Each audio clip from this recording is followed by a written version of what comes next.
nos detengan de alabar y glorificar a nuestro Dios. Bien, mis amados, hemos estado hablando ya por varias, más de semanas o meses, desde que empezamos esta serie de sermones. La semana pasada pausamos para, pues, hacer lo que tradicionalmente hacemos, darle gracias a Dios, por gracia hemos recibido. Adelso, Dios te bendiga, qué bueno verte. Comenzamos hablando sobre el tema, el conocimiento de la verdad trae libertad. Y estuvimos anclados ahí por varias semanas. Luego hablamos sobre el conocimiento que da vida, porque la palabra de Dios da vida.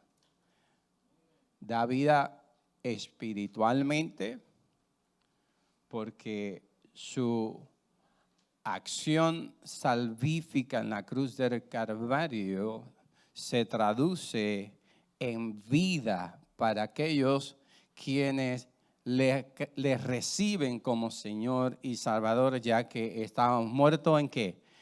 En pecados, sentenciados a una muerte segura.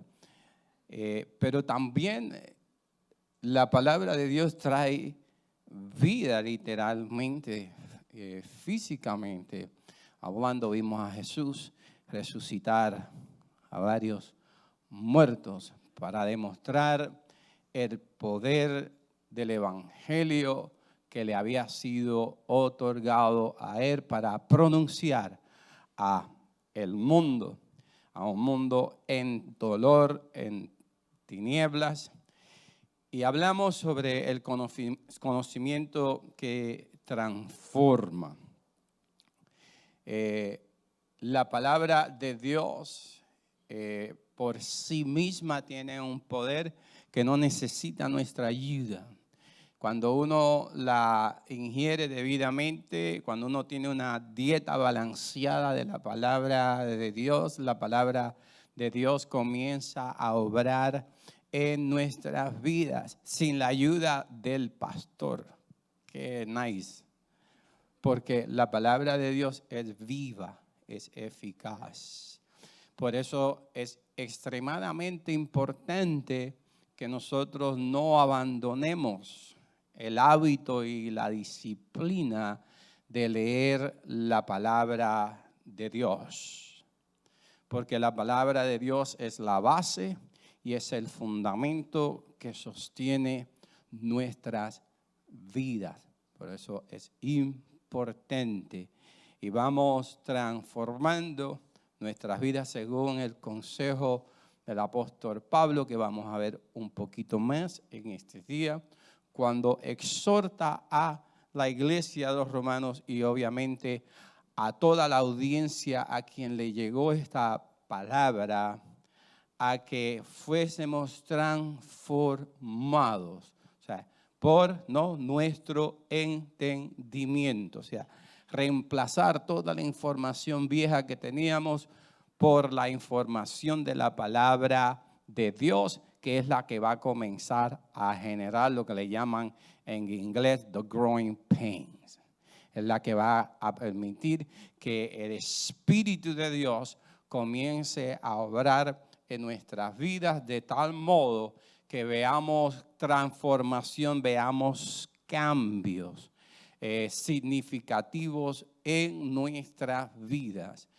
O sea, cuando nosotros venimos al Evangelio, tanto Dios como nosotros debemos tener, Dios tiene la expectativa de que van a haber cambios en nuestras vidas. Y de la misma manera nosotros tenemos que tener la expectativa de que algo puede hacer la palabra de Dios en nuestras vidas. Muchas veces venimos al conocimiento del Evangelio cargados con un montón de luchas, de cadenas, de ataduras, de situaciones que nos detienen, nos paralizan en el camino de la vida. Y necesitamos que Dios obre un milagro en nuestra vida. La única forma que eso puede ocurrir es a través de la palabra de Dios. Y hoy yo quisiera invitarle a que reflexionemos por las próximas 5 horas. La palabra de Dios, fuente de nuestra fe. La palabra de Dios, fuente de nuestra fe. Y dijimos anteriormente que la Biblia, o lo que nosotros llamamos la palabra de Dios, es mucho más que una guía doctrinal. Es la fuente de toda vida. ¿Okay? Es la fuente de toda vida. Cuando uno llega seco, o sea, cuando uno llega a un punto en la vida que está como el bastón de Aarón, seco, sin hoja. ¿No encuentran ustedes esa historia maravillosa que Dios toma el bastón de Aarón? No solamente lo hace florecer, sino que descubrimos de qué había sido hecho. Era de un árbol de almendros. Y echó almendra, qué maravilloso, gloria a Dios. O sea, que cuando Dios hace las cosas, las hace bien, las hace completas. Y a veces nosotros estamos viviendo toda una vida secos como el bastón de Aarón. Como que no producimos nada en esta vida. Como que todo dentro de nosotros se derrumbó. ¿Se acuerdan de eso? Todo dentro de mí. Ah, ¿viste? Como sale la carne para afuera rápido.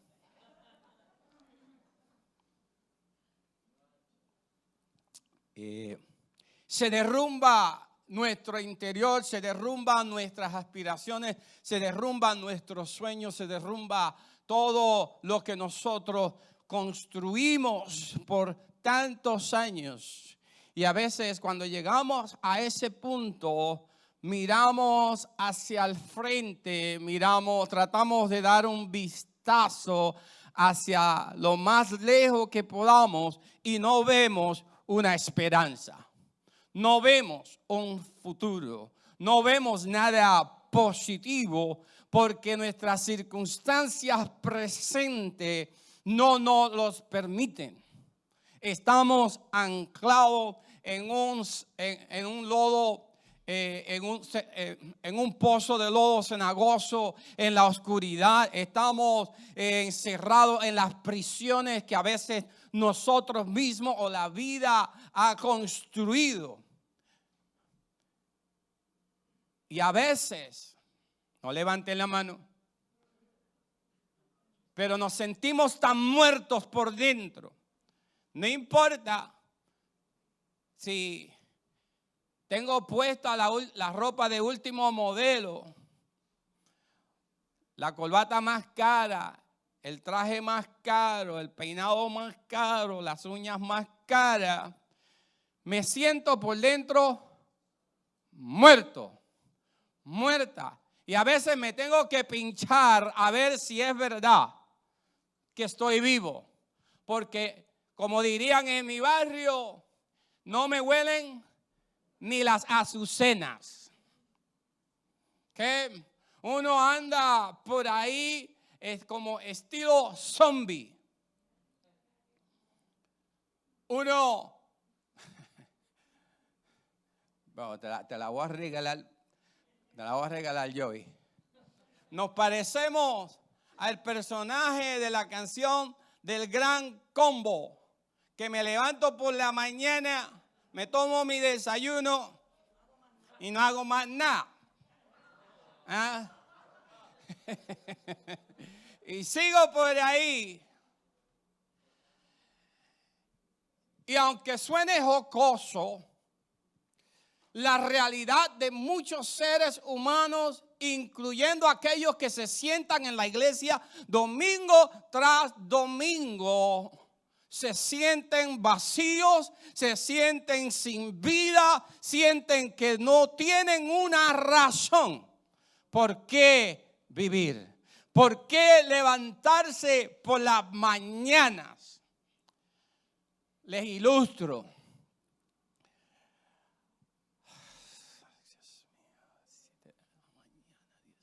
Me tengo que levantar, Dios mío. No es el cansancio. Es que nada de lo que tienen por delante les entusiasma. Se metieron en un trabajo que no les gusta.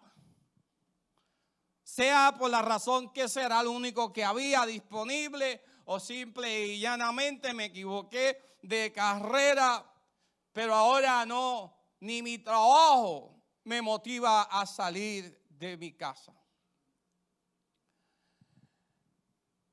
¿Me están siguiendo? Así que la Biblia es la fuente de toda vida. Por eso, si usted no tiene una Biblia, antes de salir de aquí, déjenoslo saber, por lo menos para darle un Nuevo Testamento, que tenemos mucho por ahí. Y usted hágase el propósito de leer la palabra de Dios todos los días.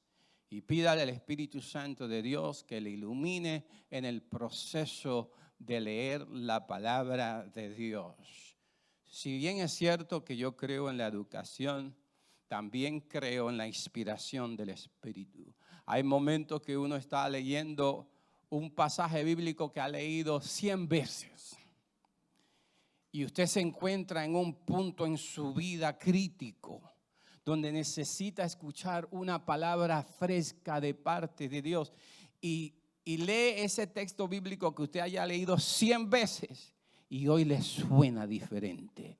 Hoy se le presenta a usted como un oasis de agua viva, fresca, como que sabe diferente hoy esa palabra, a pesar de que la he leído en múltiples ocasiones. Pero hoy halló un nuevo sentido en mi vida, porque el Espíritu de Dios nos revela. El Espíritu de Dios inspira en nosotros los pensamientos del corazón de Dios. Lo que Dios quiere que tú y yo sepamos. Por eso, hay muchos libros que son dignos de leer y lo pueden comprar, pero a resumidas cuentas, cada día nuestra fuente de fe es la palabra de Dios. Muchos libros pueden obtener las posiciones personales o tradicionales de tal cual denominación, pero la palabra de Dios es la base sobre la cual nosotros construimos nuestras vidas. ¿Saben? Y otra vez, no dejen de leer. Pero hay personas que han leído más libros con relación a la Biblia que la Biblia misma.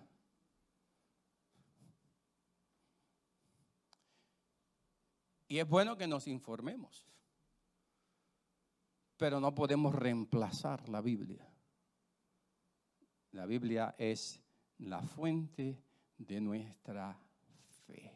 Por eso Juan 5:39 nos dice: escudriñad las Escrituras, porque os parece que en ellas tenéis vida eterna. O sea, esto es una declaración que Jesús hace sobre la práctica de los fariseos, que andaban siempre mirando las Escrituras, porque ellos entendían que en las Escrituras había vida y vida eterna. En esencia, lo que Jesús le está diciendo a estos judíos es que presten atención a lo que las Escrituras dicen con relación a su persona. Y entrando otra vez en el tema que nos ocupa en esta noche, en esta mañana o tarde ya.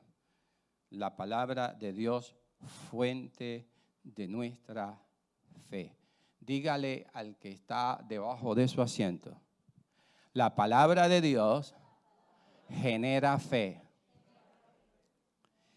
Romanos 10:17, que es una de las lecturas escogidas para hoy, que ya leímos, dice lo siguiente: por esto la fe es, ¿por qué? Por el oír, y el oír por la palabra de Dios. Eso lo puede encontrar en Romanos 10:17. ¿Y a qué está haciendo referencia el apóstol Pablo cuando habla a los romanos en este momento? Y simple y llanamente el apóstol está haciendo referencia al recibimiento que debe tener el evangelio, o sea, la forma en que debe recibirse el evangelio entre aquellos que lo escuchan. O sea, usted está aquí hoy escuchando la palabra de Dios. Y el apóstol está resaltando de que debe haber cierta actitud con relación a la palabra que se le enseña, que se le explica de parte de aquellos quienes las escuchan. Y en esencia, si vamos a mirar dentro del contexto mayor de la carta, lo que Pablo está diciendo es que el evangelio es dado no solo para ser conocido y creído, sino para ser obedecido. Si ustedes leen otra vez el texto que leímos hoy, que comenzó en el versículo 12, ahí Pablo dice: los profetas hablaron, pero no todo el mundo creyó. No todo el mundo aceptó la palabra de Dios. O sea, que esto no es cuestión de escuchar un sermón bonito, elocuente, ilustrado de muchas citas bíblicas o quizás ilustraciones y anécdotas que muy bien nos puede ayudar a entender la palabra de Dios. Pablo está diciendo que más allá de conocer la palabra, tenemos que obedecer la palabra. O sea, esto no se trata de un sistema de nociones, conceptos, sino de una regla de conducta. ¿Se acuerdan que hace unas cuantas semanas yo dije que el evangelio es normativo? El evangelio trae orden en la vida de aquel que lo sigue al pie de la letra. Por eso, más adelante aparece el texto cuando Jesús en Juan 8 está hablando con los judíos que habían creído en él. Jesús le dice, no, que si ellos permanecen en su palabra, serán verdaderamente sus discípulos, conocerán la verdad y la verdad os hará libres. Y yo no tengo que decirle a ustedes lo duro que fue Jesús con los fariseos, con los religiosos de su tiempo, que en varias ocasiones los llamó hipócritas. Ustedes exigen y enseñan a la gente cosas que ustedes mismos no están dispuestos a hacer.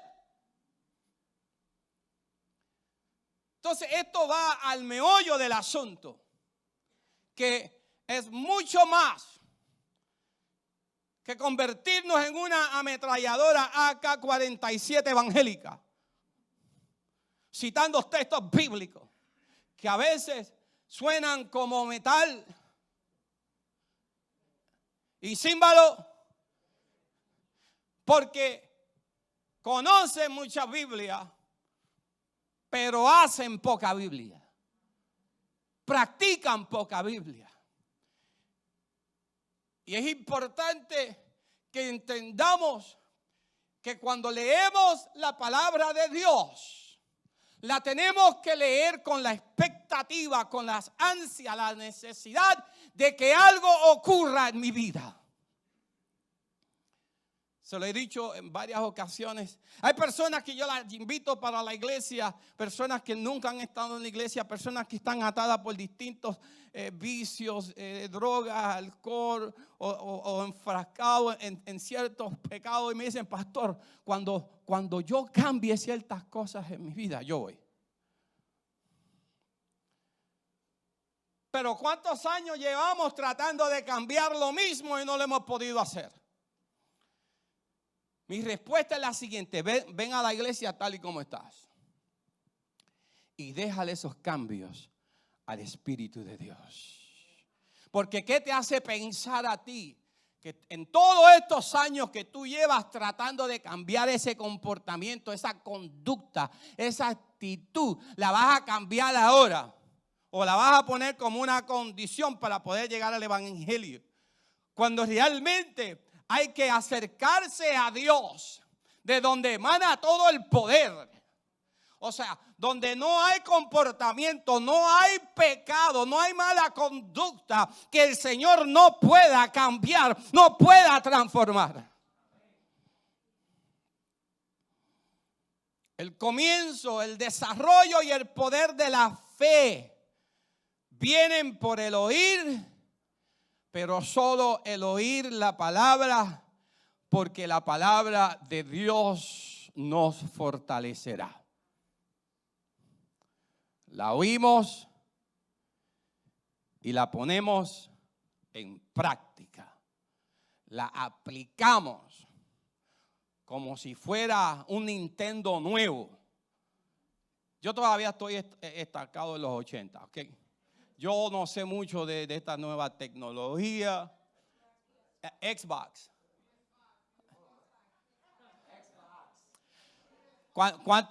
¿Cuánta liberación tiene que generar el Señor aquí? Lee mi palabra, Señor, estoy en el Xbox. Fuera de bromas. Tenemos que abrirle espacio a la palabra de Dios en nuestras vidas. Porque la palabra de Dios produce cambios. Y lo tenemos que creer. La Biblia está llena de ejemplos de los cambios y las transformaciones que han surgido en la vida de muchos hombres y mujeres, no solamente en el Antiguo Testamento, sino en el Nuevo Testamento y post Nuevo Testamento. Hasta el sol de hoy, Dios continúa produciendo cambios. Dígale al que está al lado suyo, Dios produce cambios. Por eso el apóstol Pablo le dice a los romanos: más bien transformados por la renovación de vuestro entendimiento. Este es un texto bíblico muy clásico que hemos usado en distintos sermones, estudios bíblicos, y yo creo que es uno de los textos más populares que pueden existir dentro de las iglesias. O sea, que se hace urgente y necesario que nosotros reemplacemos la información vieja, la programación vieja que hemos traído, que comienza, oiga bien, comienza desde que le pegan una cachetada a uno, Cuando uno nace. Uno comienza a tomar conciencia de que está vivo. ¿Qué es lo primero que hace un niño o una niña cuando le pegan una nalgadita? A llorar se ha dicho. ¿Por qué? Porque le dolió. Porque tomó conciencia de que algo o alguien le tocó. O sea, y desde ese momento empieza a programarse nuestra vida con todas las dinámicas que se dan dentro del hogar, con todas las dinámicas que se dan fuera del hogar, las que aprendemos en casa. Oiga bien, no todo lo que usted aprende en su casa es bueno. Como mi abuela decía, no, porque mi mamá decía, no, bueno, despacha eso rápido. Yo entiendo que nuestros abuelos, en la mayor parte de los casos, muchos de ellos fueron personas que no tuvieron la oportunidad de tener una educación, porque tenían que trabajar y a veces seguían recibiendo tradiciones de la familia, de cómo se hacen las cosas aquí. No, porque aquí se hacen así. Bueno, esos son otros 20 pesos. Lo voy a dejar porque cuando empecemos otra serie de sermones sobre lo que es la sanidad interior, no como la hablan por ahí, desde la perspectiva del Nuevo Testamento. Amén. Lo vamos a desarrollar porque muchos de nosotros, luego de llegar al Evangelio y que nuestro espíritu se reconcilia con Dios, nos quedamos estancados en el proceso de la reformación, de la transformación, de la regeneración, perdón. Porque hay hábitos y conductas en nosotros que están muy innatas, que requieren tomar conciencia de ellas para poder aplicarle la palabra de Dios.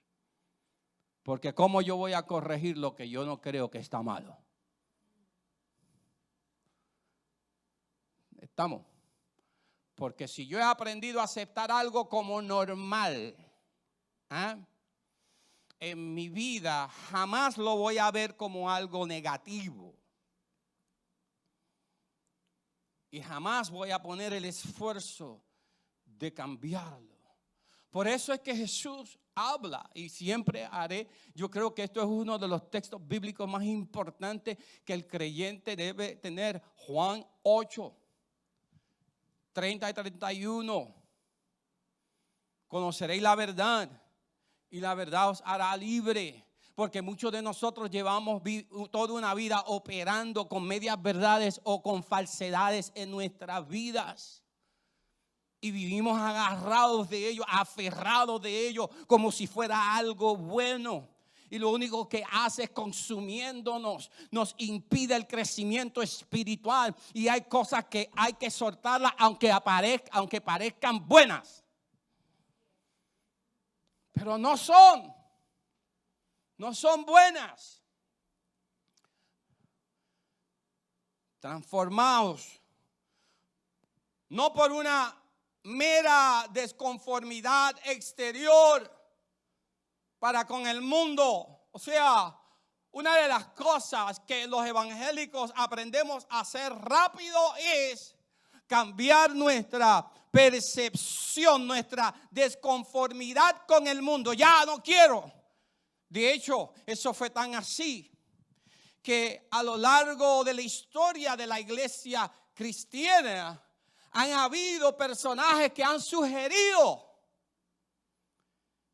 comprar sus propias islas, montañas para ellos quedarse allí, porque ellos todo lo que ven en el mundo es inherentemente malo. Y no quieren juntarse con nadie. Y es bueno que nosotros podamos identificar lo que es malo en el mundo.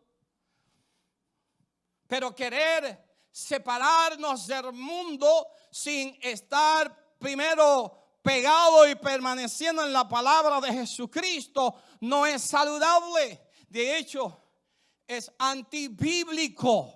Porque Jesús, orando en el capítulo 17 de Juan, dice: Padre, no te pido que los quites del mundo, sino que los guardes del mal. En otras ocasiones Jesús dice: los envío como ovejas al matadero, o a ovejas entre lobos.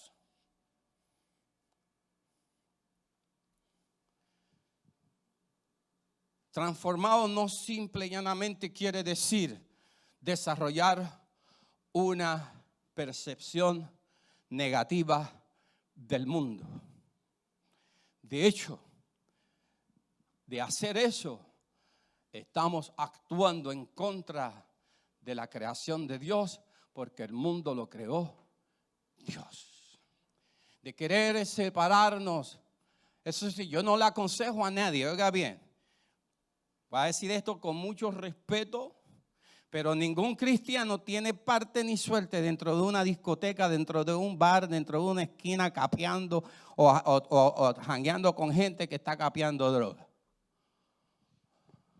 Yo conozco el lenguaje, ¿okay? Porque yo capeaba por todas estas esquinas. Yo conocía muchos de los puntos de aquí. ¿Okay? Ninguno debería estar imitando, porque existe ese otro extremo. Hay personas que tampoco le tienen miedo al mundo.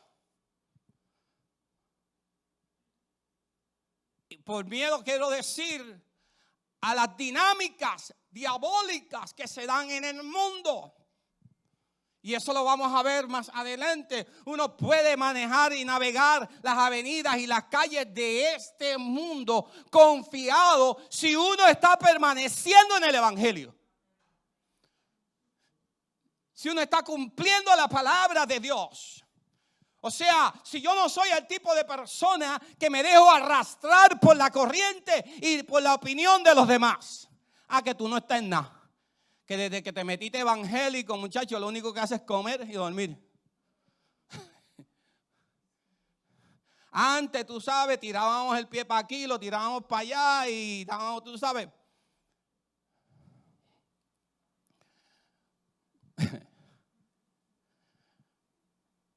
¿Sabe por qué es peligroso? Y me voy a mover. Tener ese tipo de mentalidad. Porque la razón por la cual yo le digo a la gente, mira, si tú estás luchando con un problema, con un mal comportamiento en tu vida, una actitud, algo que tú necesitas ser liberado, ven a la iglesia. Yo se lo digo con mucha confianza, no porque el sermón que yo vaya a predicarle quizás sea el agente liberador en ese momento. Es porque el espíritu que domina aquí es el Espíritu de Dios. Es el que toca lo más profundo del corazón de los seres humanos. No hay corazón tenebroso, negro. No hay corazón oscuro que Dios no pueda tocar. O sea, en otras palabras, no hay persona tan mala que Dios no pueda transformar. Pero de la misma manera que el Espíritu de Dios es quien domina y controla y transforma y toca el corazón y la conciencia de los seres humanos, los espíritus de este mundo pueden coger a un buen hombre de Dios, a una buena mujer de Dios en un momento descuidado y seducirlo. ¿Por qué? Porque la tendencia del ser humano es ir tras los deseos de la carne.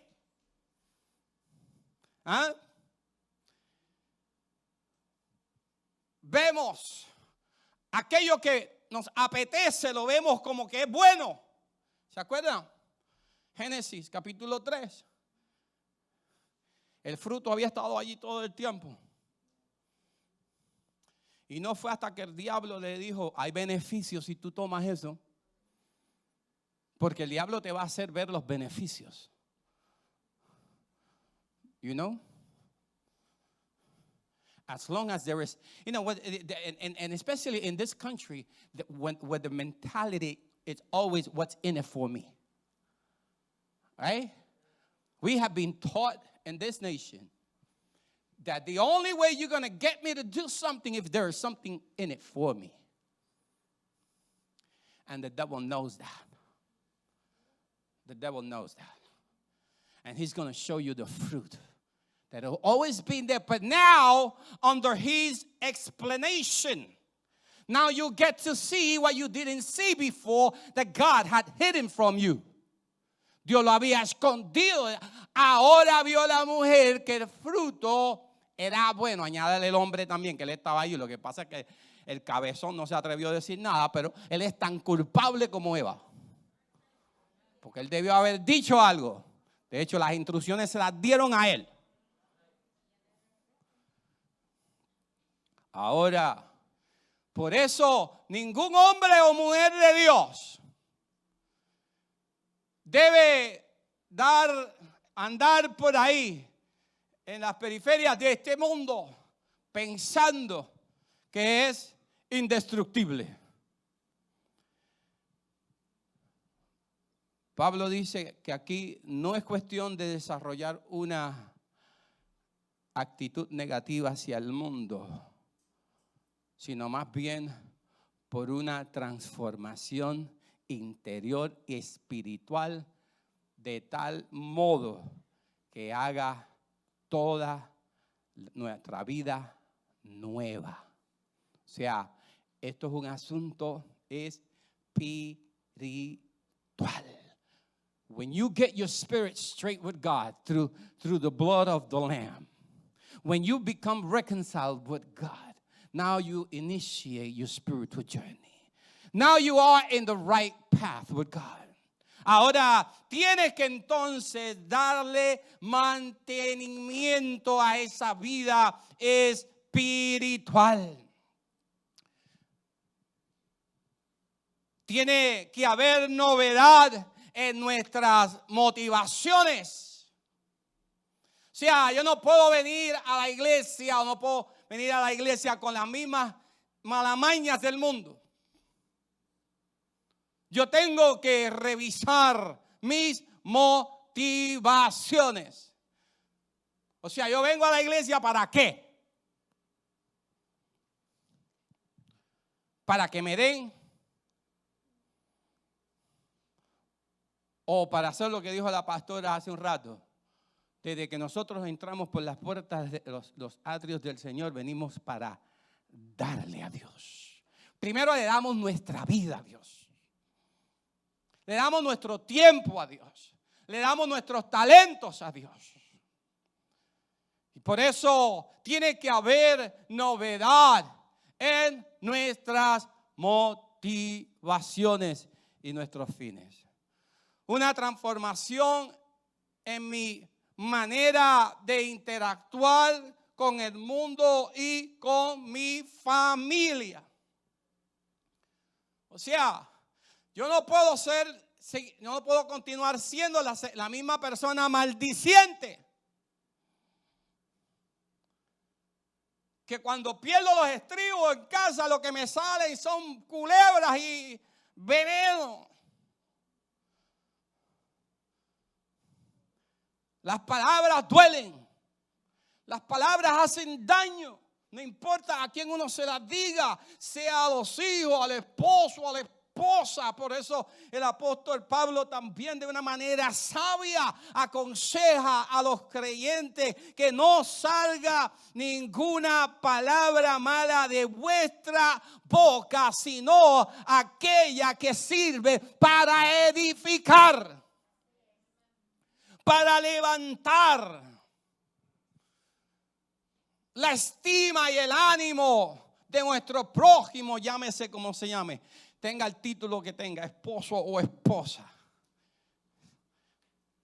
Ahí viene el morón este. ¿Tú eres un morón? ¿Tú no sirves para nada? Sea el esposo o la esposa o al revés. Tú eres una morona. Tú no sirves para nada.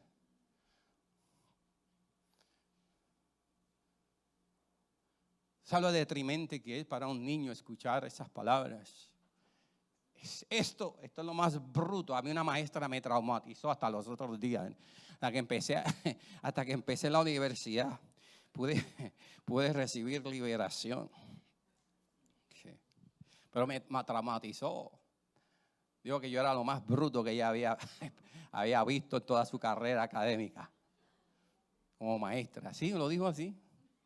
Sí.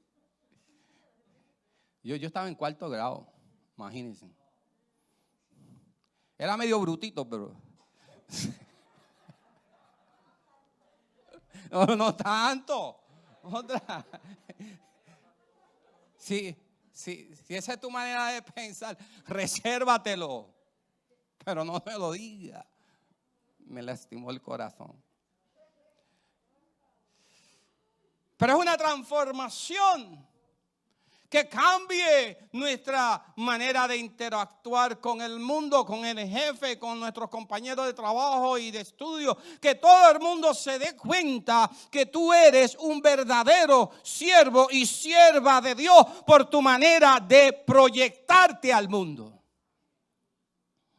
Yo sé que la gente a veces nos hacen cosas que nos hacen perder los estribos, especialmente en esta ciudad. Aquí la gente parece que salen determinada todos los días a fastidiarle la paciencia a uno. ¿Ah? ¿Cierto? Sea que usted se monte en el bus, en el tren o ande manejando. Manejando ni se diga. ¿Ah? Porque uno a veces puede no ver, uno puede oler la maldad del corazón de la gente. ¿Cuántos de ustedes han estado tratando de meterse en un highway y el carro que viene como a 1000 pies de distancia? Oye, y desde que te ve que te asoma, aprieta el acelerador para no dejarte pasar. Whatever happened to common courtesy? Me están siguiendo, que tiene que haber una transformación. No es cuestión de yo buscar la Biblia más grande, ir a la librería cristiana y buscar la Biblia más grande, más cara, ponérmela debajo del brazo y venir a la iglesia. Usted cómprese la Biblia del tamaño que usted quiera, siempre y cuando esa palabra usted la va a leer, siempre y cuando esa palabra va a generar cambio y transformación en su interior. Una transformación en mi manera de expresar mis palabras, una transformación en las conductas y hábitos autodestructivos. Y las cosas que yo hacía, ya no las hago más. ¿Se acuerdan el corito? Hubo un cambio cuando a Cristo conocí. O sea que la droga ya yo no la uso, el alcohol yo no lo uso, yo no estoy haciendo cosas que van a autodestruir mi vida. Hay personas, y yo respeto, hay personas que dicen, ya el pastor se está metiendo en cosas que no debe meterse. Yo me fumo lo que me quiera fumar, yo me tomo lo que me quiera tomar, porque esta es mi vida. Y eso es cierto. Pero cuando usted se engancha y se vaya en un viaje, en lo que le llaman un overdose, entonces usted deja a su mujer y a sus hijos llorando atrás, en dolor, en tristeza. Cuando uno anda por ahí al garete, haciendo lo que le viene en gana, poniendo la vida de uno en peligro. Porque es verdad, si yo morir no fuera a afectar a nadie, pues mira, no hay problema con eso. Pero el problema es que se nos olvida que somos esposos, somos esposas, somos padres, somos hijos de alguien, somos hermanos de alguien, somos amigos de alguien. Que cuando usted se vaya de este mundo, esa gente se va a quedar sufriendo atrás. Y yo respeto. Por ejemplo, ¿cuánta gente sabe que el cigarrillo causa cáncer? ¿Ahí? Lo dice en la caja. ¿Sabe qué le dicen a uno cuando le dicen, mira, no fume más? Eso da cáncer. De algo se tiene que morir uno. ¿Ah? ¿Cierto? Con todo el respeto, pero es una actitud muy egoísta. ¿Usted sabe por qué yo me cuido? Porque yo tengo una esposa, yo tengo unos hijos, yo tengo una madre que vive conmigo todavía, yo tengo un hermano, tengo tres hermanas que si algo me pasa a mí, por una ligereza mía y una estupidez mía, ¿Saben cuántas veces, o sea, vamos a hablar a calzón quitado?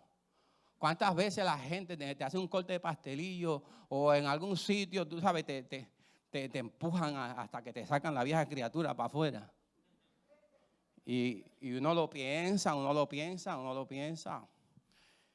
¿Ah?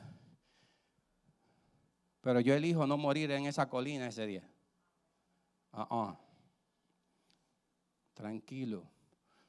Dígale al que está al lado suyo, tu vida vale. ¿Sabe por qué a veces pensamos así? Porque el diablo nos ha llevado al extremo, estoy terminando, a pensar que mi vida no vale, que no sirve.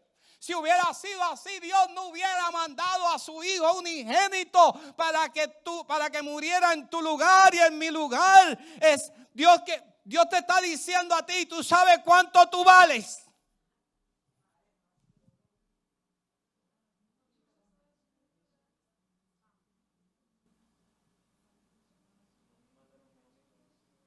This is how much you are worth.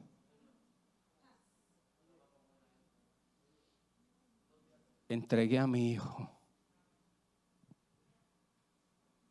al único, en tu lugar. Porque cuando mamá y papá te desahuciaron, te dijeron que tú no servías, para mí tú vales. Cuando tu esposo te abandonó y te dijo que tú no servías,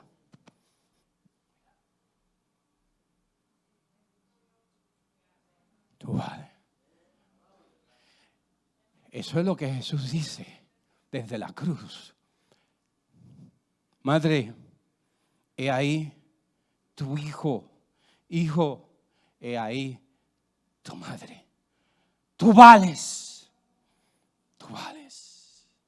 Cuando tu mejor amigo, tu mejor amiga te dieron la espalda, te apuñalearon por detrás,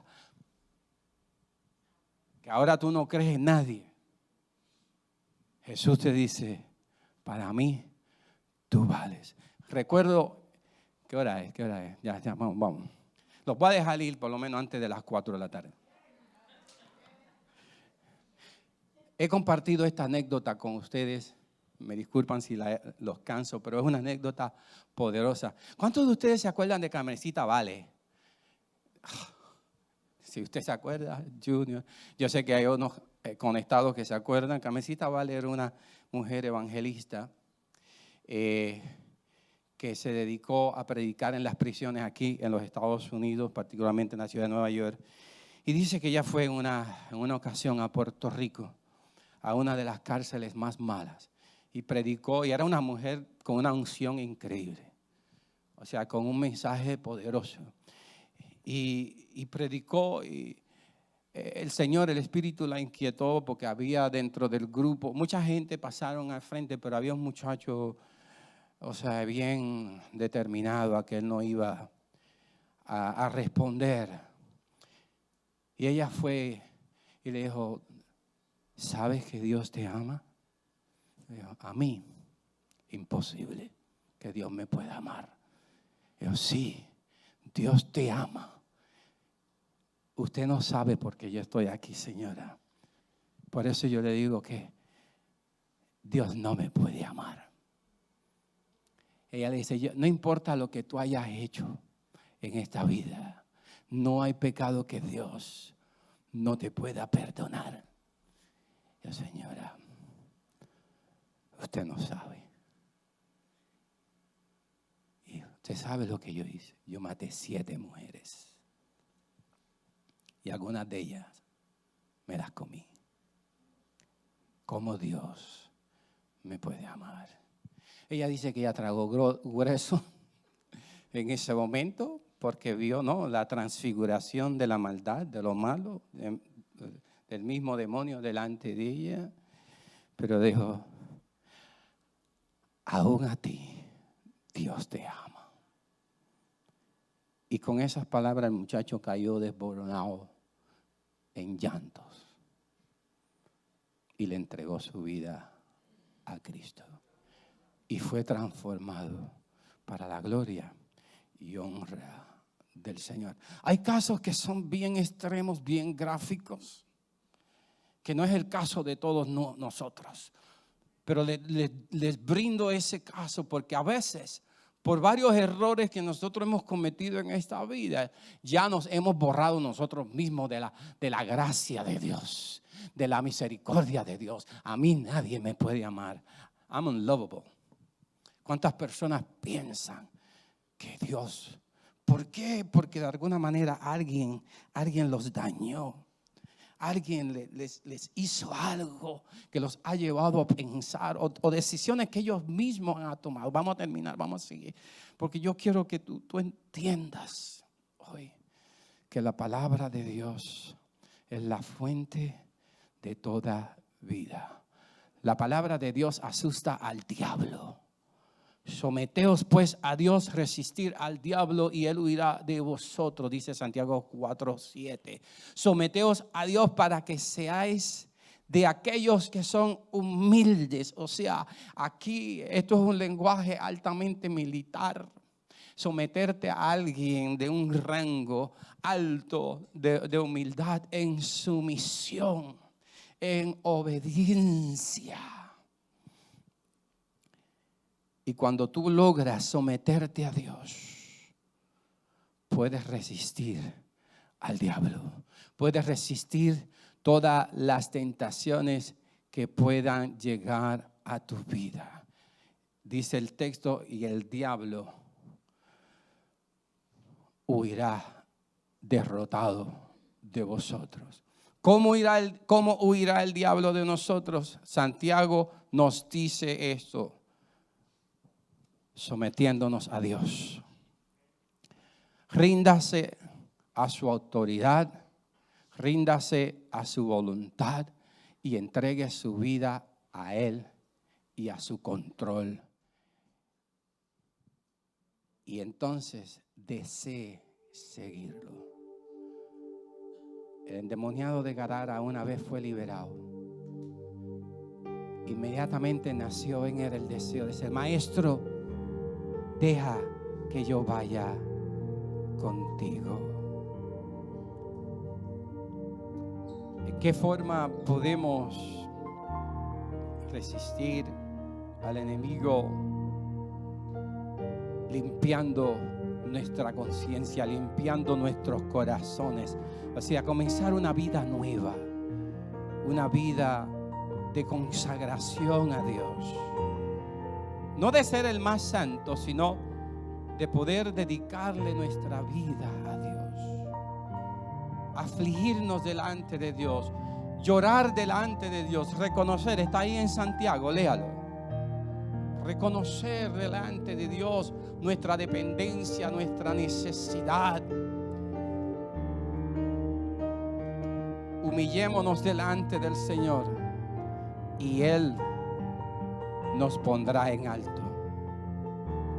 Y humillarnos significa reconocer que nuestro valor viene únicamente de Dios. El mundo no te puede dar valor. El dinero no le puede dar valor a tu vida. Los placeres de este mundo no le da valor a tu vida. Aunque tengas el mejor esposo o esposa, realmente no es lo que le da valor a tu vida. Aunque tengas los mejores hijos que tú puedas tener, no es lo que le da valor a tu vida. Todo eso es parte de las bendiciones de Dios. Lo que le da valor a tu vida es ser humilde y actuar rápido, reconociendo que la palabra de Dios puede obrar en tu vida un milagro. Que la palabra de Dios puede sanar tus heridas. ¿Cuántas heridas llevamos sangrando subterráneamente en nuestro corazón? Heridas que hemos compartido con otros y heridas que nunca hemos tenido la energía y el valor para compartir con otros. Porque hay heridas que han calado muy hondo, heridas que generan vergüenza y dolor a nuestras vidas. Pero la palabra de Dios puede obrar sanidad, La palabra de Dios puede edificar tu carácter. Nos ponemos de pies. La palabra de Dios puede transformar